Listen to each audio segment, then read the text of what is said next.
Billionaire father sees black waitress, let his son lead a dance step, and his life changes. He was a billionaire used to buying respect, commanding fear, and mocking anyone beneath him. But on the night of his son's glittering birthday party, inside a ballroom dripping with gold and pride, he tried to humiliate a young black waitress. In front of hundreds of guests, he ordered her to dance with his 7-year-old son, expecting laughter, shame, and control. But what happened on that dance floor didn't just silence the entire room. It shattered his arrogance, exposed his failures as a father, and set off a chain of events that would change his life forever. And it all began with one small boy taking the lead. The Beaumont estate was a world of its own, perched high above Manhattan. It looked more like a European palace than a private home, the kind of place you'd see in magazines, not real life. A spiral staircase of marble greeted guests, while chandeliers dripped with crystals imported from Venice. Outside, a valet line wrapped around the circular driveway, with sports cars and limousines gleaming under spotlight. And tonight, that palace was alive with the sound of violins, laughter, and champagne glasses clinking. It was the 7th birthday of Ethan Beaumont, the only son of billionaire Richard Beaumont, a man who believed no party was worth throwing unless it made the world talk about him. Inside the ballroom, men in tuxedos and women in glittering gowns mingled beneath towering flower arrangement. Waiters wove through crowd carrying silver trays, each topped with hors d'oeuvres worth more than some people's weekly wages. Among them was Amara Lewis. At 24, Amara carried herself with quiet strength, though her uniform, white shirt, black vest, black slack, was designed to make her invisible. She had been working double shifts for months, trying to cover her mother's medical bills and keep food on the table for her little brother. Tonight's event was just another job, or so she thought. She balanced a tray of champagne glasses, weaving carefully through clusters of guests who barely looked at her. She was used to it, the dismissive glances, the half-hearted thank you, the way the wealthy treated servers as background furniture. But as she moved across the ballroom, her eyes caught sight of Ethan. The boy sat stiffly in a chair at the front of the room, his blonde hair slicked back, his small bow tie slightly crooked. On a night that was supposed to be his, he looked lonely, restless. His legs swung back and forth beneath the table, his eyes darting toward the doors as though wishing he were anywhere else. At his side sat Richard Beaumont, tall, broad-shouldered, dressed in a custom black tuxedo. Richard was a man who carried authority like a second skin. His very presence silenced conversation. He was the type of man people both envied and feared. And tonight, he wasn't just Ethan's father. He was the master of this empire. Richard was bored. He'd done the speeches, the handshake, the toast. He'd endured the polite laughter of men who owed him money and the fluttering attention of women who wanted his name. But now, his eyes scanned the room for entertainment, something to liven up this polished, perfect night. That's when he saw Amara. She wasn't the most glamorous woman in the room. She wasn't wearing diamonds or couture, but there was something in the way she carried herself. Shoulders straight, chin lifted. That caught his eye. Something that looked like dignity. And to Richard, dignity in a waitress looked like defiance. A slow smile curled across his lip. An idea formed. Cool. Perfect. The orchestra struck up a waltz, violins swelling, as couples drifted onto the polished dance floor. Dresses swirled like waves. Tuxedos glided in rhythm. It was elegance on display. Richard leaned toward his son. Ethan, he said, his voice carrying just enough to be heard by nearby guests. Wouldn't you like to dance? Ethan's eyes widened. But, Father, I don't know how. Richard chuckled. Nonsense. You'll learn. His gaze swept across the room before landing deliberately on Amara. He lifted a finger, pointing. You, come here. The command froze Amara in her tracks. She blinked, glancing around as though hoping he meant someone else. But no, the billionaire's piercing eyes were fixed on her, heart pounding. She set down her tray and stepped forward. Richard's smirk widened. My son needs a partner. Dance with him. The room shifted. Conversations faltered. Guests turned, curious and amused. A few exchanged knowing looks, hiding their laughter behind champagne flute. This was entertainment. A billionaire ordering a waitress to dance with his son? It was humiliation disguised as generosity. Amara's cheeks burned. She knew she couldn't say no. Not here. Not in front of all these people. One wrong move and she could lose her job. But then she looked down at Ethan. The boy wasn't sneering like the other. He wasn't mocking her. Instead, his blue eyes were wide, uncertain, almost hopeful. And in that moment, Amara made her choice. She knelt so her eyes met his. Her voice was soft, kind. Would you like to lead, birthday boy? Ethan blinked. Me? Led. She smiled. Of course. You're the man of the hour. Something lit up in his face. He placed a small hand in hers, clumsy but trusting. A hush swept through the ballroom as the unlikely pair stepped onto the dance floor. Richard leaned back in his chair, arms folded, eyes gleaming. He was ready for the stumble, ready for the laughter, ready to watch this girl crumble under his stage. But what happened next stunned stunned everyone. Amara didn't lead. She followed. She matched Ethan's steps, small and unsure though they were. When he faltered, she steadied him. When he tried to twirl her clumsily, she exaggerated her spin, making it look deliberate and graceful. She lowered herself to his height, making him the center of attention, not her. And slowly, Ethan's movements grew bolder. His smile widened. Laughter bubbled out of him. Real, joyous, unrestrained. The orchestra, sensing magic, softened their tempo to match the child's rhythm. The spotlight caught the pair, an elegant young waitress in a plain uniform, and a 7-year-old boy discovering confidence for the first time. The whispers faded. The smirks vanished. The room was spellbound. Richard smirked, too, faltered. His eyes narrowed, watching his son. He hadn't seen Ethan this alive, this joyful, in years. Since his wife passed away. Since the laughter in their home had dimmed. His chest tightened. Pride warred with something else. Shame. Because it wasn't him who had given his son this joy. It was her. When the final notes of the waltz faded, Ethan, red-faced and giggling, bowed clumsily like a little gentleman. Amara curtsied with grace, her smile radiant. The ballroom erupted in applause. Not polite claps, but genuine, heartfelt applause. Everyone, that is, except Richard. He sat frozen, glass in hand, staring at his son, staring at Amara. And for the first time in years, Richard Beaumont felt something unfamiliar. Small. The applause died down. Amara gently released Ethan's hand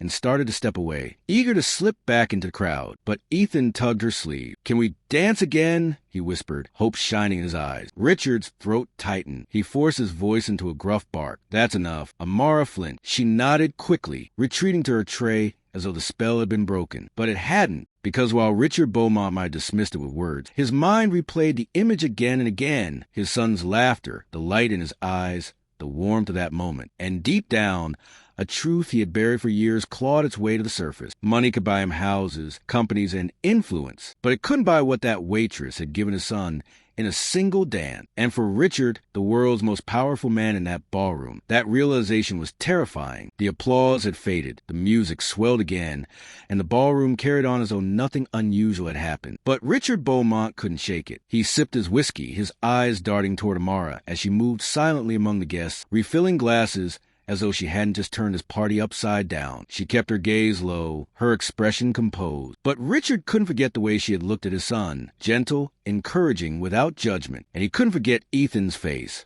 lit with joy. That night, when the party finally ended and the last car pulled away, Richard walked into Ethan's room to say goodnight. Normally, Ethan would already be asleep, curled under silk sheet. But tonight, the boy was wide awake, sitting upright with a smile Richard hadn't seen in years. "Father," Ethan whispered, his eyes shining. "Did you see me? I danced." Richard's throat tightened. He sat at the edge of the bed, unsure how to respond. "I saw," he said softly. "She let me lead." Ethan said proudly, "No one ever lets me do that. Everyone always tells me what to do. But she listened to me." Richard felt something stir inside him, a pang of guilt, a crack in the armor of his arrogance. He smoothed his son's hair, forcing a smile. "You were wonderful, Ethan. Now rest." But long after Ethan drifted to sleep, Richard lay awake in his own room, staring at the ceiling. His empire, his power, his money, it all suddenly fell hollow. What did it matter if his son's brightest moment had come not from him, but from a waitress he had meant to mock? The following week, Richard found himself distracted at work. Meetings blurred together. Deals seemed trivial. His mind kept circling back to that night, and to Amara. Who was she? Why did she carry herself with such quiet strength? Why had she looked at Ethan with kindness when Richard himself often failed to? One afternoon, restless and uncharacteristically curious, Richard made a call. Within hours, his assistant handed him a slim file. It contained everything about Amara Lewis that could be legally gathered: her age, her family background, her address in a struggling neighborhood in Brooklyn. He read every word. Her father, a jazz musician, had died young. Her mother was battling chronic illness. She had taken 2 jobs to support her younger brother, Malik, who was only 12. And somewhere between the lines, Richard saw the truth. Amara wasn't just a waitress. She was a survivor. That evening, Richard drove, without telling anyone, into Brooklyn. His sleek black car looked absurd on the cracked streets lined with worn brick apartments. He parked near Amara's building, watching from a distance as she walked home, grocery bag in hand, her little brother skipping beside her. For the first time in years, Richard felt like an outsider, and it humbled him. The next time he saw Amara was unexpected. Ethan's school hosted a small charity fundraiser, and Richard reluctantly attended. To his surprise, Amara was there, volunteering at the bake sale, arranging cupcakes on the table while Malik darted around with other kids. Ethan spotted her first. His face lit up. "Father, look," he cried, tugging Richard's sleeve. "It's her, the lady who danced with me." Before Richard could respond, Ethan was already running toward her. "Miss Amara." Ethan beamed. "Do you remember me?" Amara turned, startled, but when she saw Ethan, her face softened. She knelt, smiling. "Of course I remember. You were the best dance partner I've ever had." Ethan's cheeks flushed with pride. Richard approached, his imposing figure casting a shadow. Amara straightened, her smile fading slightly. She looked wary. "Mr. Beaumont," she said politely, her voice steady despite the tension crackling between them. Richard cleared his throat, uncharacteristically unsure. "Miss Lewis, I owe you an apology." Amara blinked, surprised.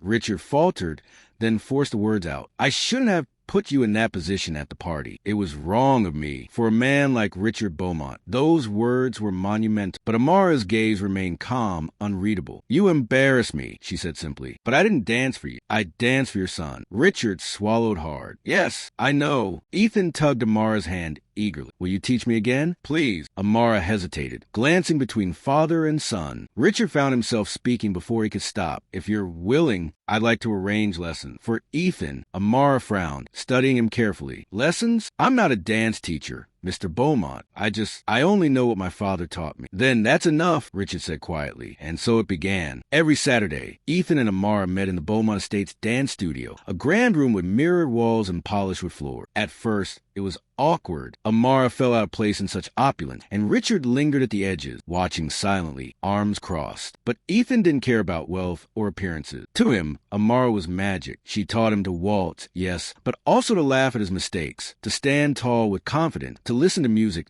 not just with his ears, but with his heart. Richard watched, conflicted. He saw his son bloom under Amara's guidance in ways no tutor or coach had ever achieved. And he began to see something else, too. The resilience in Amara's eyes, the kindness in her smile, the strength it took for her to carry burdens he couldn't imagine. One afternoon, during a break, Richard found himself speaking to her. "Where did you learn to dance like that?" he asked. Amara's expression softened. "My father, he was a jazz musician. When we didn't have much, he'd put on music and say, 'Dance?' Amara, the world can't take that from you." There was a quiet ache in her voice. Richard felt it pierce through his carefully constructed wall. "And now?" he asked. "Now," she said simply, "I dance to remember him and to keep going." Richard had no response. For once, words failed him. Weeks passed. The lessons continued. And slowly, Richard changed. He stopped seeing Amara as a waitress. He stopped seeing her as someone beneath him. Instead, he saw her as someone who had given his son something priceless: joy, confidence, hope. And he began to see his own failings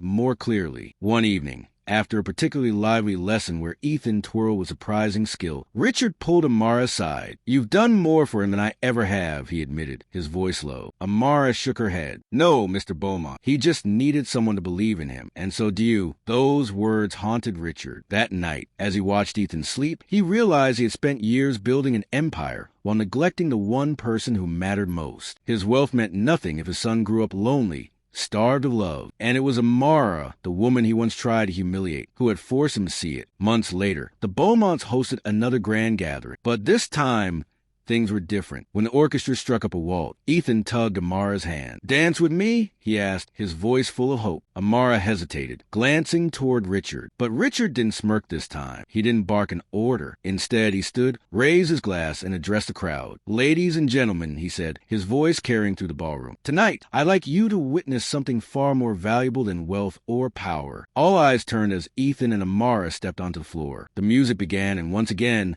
the boy led with pride, Amara guiding him with grace. But this time, Richard didn't watch with arrogance or detachment. He watched with tears in his eyes, because he finally understood. Wealth could build palaces, power could bend men, but love could only be given. And thanks to one courageous young woman, he had found his way back to it. The guests whispered, stunned, some applauded, but Richard didn't care. His gaze was fixed on his son, and on the waitress who had changed everything. That night, Richard Beaumont's life shifted forever. He had walked into that ballroom as a man of wealth and arrogance, but he walked out as something far more rare, a father who finally understood his son. And all because a young black waitress, mocked and underestimated, chose grace over humiliation. Sometimes, the greatest fortunes aren't counted in dollars. They're counted in the moments that change us one small step at a time. Like, share, comment, and subscribe for awesome and more engaging videos.